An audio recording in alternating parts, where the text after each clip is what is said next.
Hey, Michael Church, Crawl Space Ninja. We got a great comment on our should you treat crawl space mold with bleach video. And basically this person's looking to install a dehumidifier in their crawl space and they want to know exactly what the best placement is for the dehu.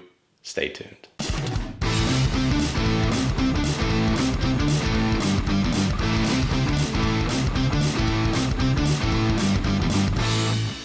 If you're new to Crawl Space Ninja, we talk about crawl space dehumidification, crawl space flooding, mold remediation, and indoor air quality. We hope you'll subscribe to our channel and ring that notifications bell, as well as follow us on Facebook. Okay, so I'm gonna put the comment up, but it's a great comment, another great video. Thank you. Thank you very much. I appreciate that. Had a quick question, Michael. Where would be the best place to place the Aprilaire 1820 in the crawl space? I'm thinking dead smack in the middle of the crawl space, but would like your opinion, please. Thank you. So I appreciate you watching our videos and commenting. And if you've got a question you want to put it in the comments below, we'll try to get it answered for you. But it's a great question. First of all, I want to let everybody know that Aprilaire is rebranding their dehumidifier, so it won't be called the 1820 anymore.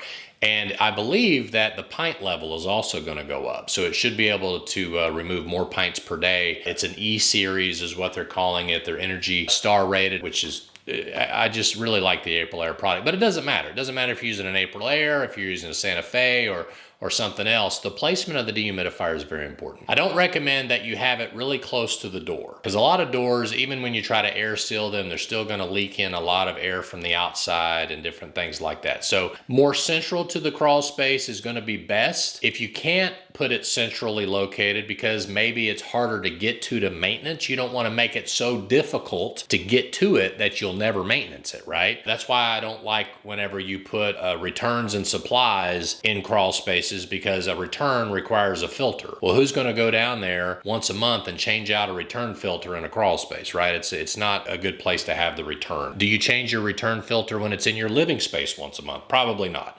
So what I would recommend is, if you can't put it dead center, then maybe bring it closer to a foundation wall, have the intake side facing the wall and the dry air or the output side blowing into the biggest part of the crawl space. That's what I would recommend as far as placement goes.